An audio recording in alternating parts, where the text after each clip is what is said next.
Marc Goldstein pose son regard poétique sur tout ce qui l'entoure. Le paysage urbain et les scènes de notre vie quotidienne inspirent l'artiste depuis plus de 20 ans. Qualifiant son œuvre de pop impressionniste, l'artiste se ressent d'une double filiation. Impressionniste par la touche et pop par ses sujets puisés dans la vie quotidienne. Marc Goldstein nous ouvre les portes de son atelier pour un interview sur sa vision de l'art.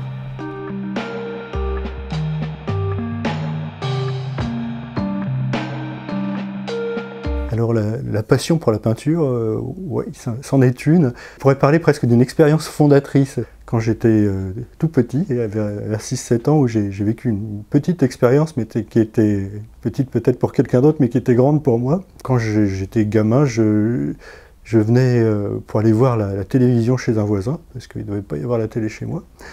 Et en arrivant chez ce voisin, sur une table, il y avait un dessin, et c'était le dessin d'un pistolet. Et ce pistolet était très bien rendu, à mon sens de petit garçon, hein, de 6-7 ans.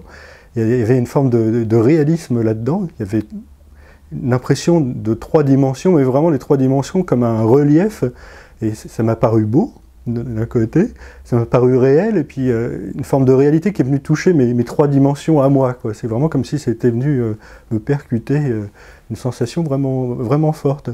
Moi, l'impression que j'ai eue rétrospectivement, avec le temps, c'est que je me suis dit que c'est peut-être la première fois où j'ai eu un sentiment d'existence aussi fort, en tout cas une des premières fois. Je sais qu'un peu plus tard, quand j'ai commencé à m'intéresser à la peinture d'un peu plus près, voilà, pour faire vite, il y avait vraiment 2 artistes. Il y avait Van Gogh d'un côté, c'était vraiment l'artiste maudit, mais c'est la vie passionnée de Van Gogh, et la vie passionnée, en tout cas que je voyais comme telle, de Willem de Kooning aussi, l'expressionniste abstrait. Et là, il y avait une passion dans leur vie, c'était pas uniquement dans la peinture, dans le geste, dans la facture, mais aussi une sorte d'engagement complet, les deux qui venaient de milieux un peu pas spécialement favorisés, pas défavorisés non plus, mais des gens qui étaient complètement engagés dans ce qu'ils faisaient. Et comme de Kooning qui avait travaillé avec de la peinture en bâtiment, et comme ouvrier avec des peintres en bâtiment, j'aimais bien qu'ils viennent de là, en tout cas, qu'il y ait une sorte de contact avec la vraie réalité, avec la vraie vie, avec les vrais gens.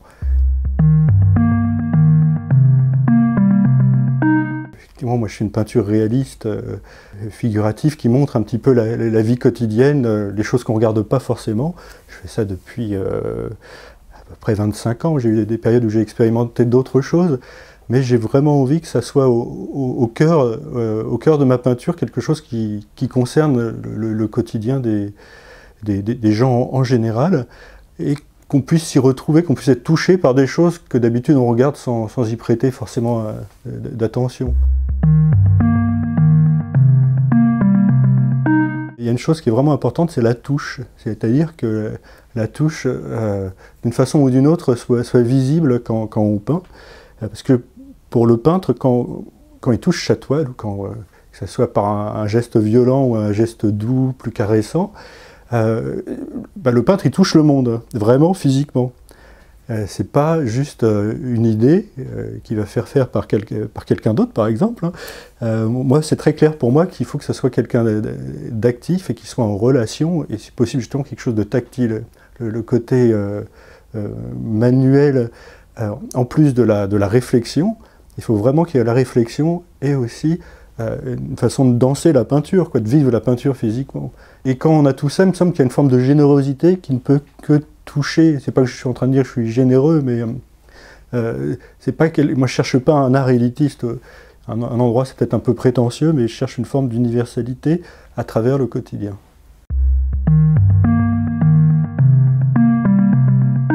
En ce qui concerne la peinture elle-même, elle n'était plus en odeur de sainteté, voire elle était même soupçonnée d'être rétrograde, le fait même de peindre pendant très longtemps. Je l'ai beaucoup entendu, je ne suis pas le seul, il y a énormément de témoignages dans ce sens-là. C'était vraiment extrêmement choquant pour quelqu'un qui, comme moi, a vraiment l'expression picturale comme d'autres, je ne sais pas, s'expriment en chantant. Pour moi, c'est vraiment la chose qui vient naturellement. Donc qu'on puisse dire d'un seul coup qu'une chose soit à la mode ou pas à la mode, que ça soit dépassé ou... Ça me paraissait totalement stupide, pour dire les choses comme je les pense.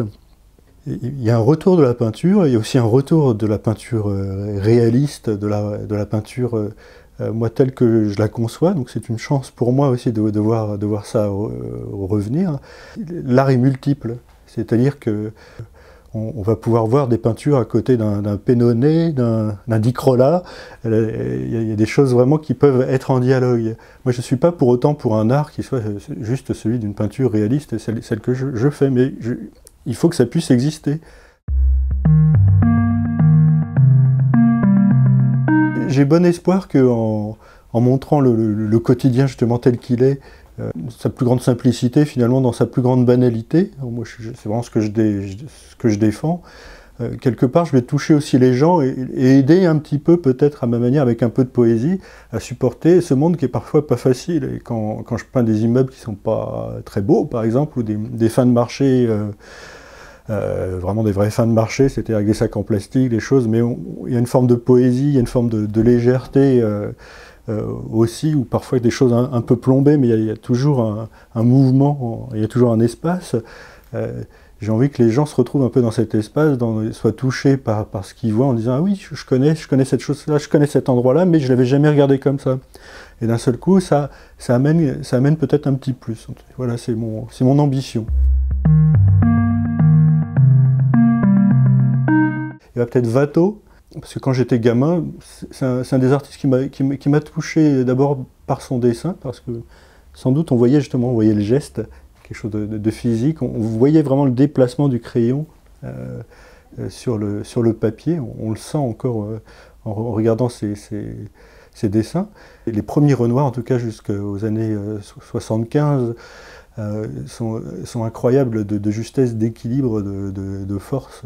Il y avait Van Gogh, moi ça m'a vraiment marqué, sa vie, son œuvre, c'était vraiment l'artiste maudit, et il y avait une intensité là-dedans qui me plaisait beaucoup. Koning, j'adorais la lumière de Koning, des sensations de ce qui reste, et puis son côté un peu art total.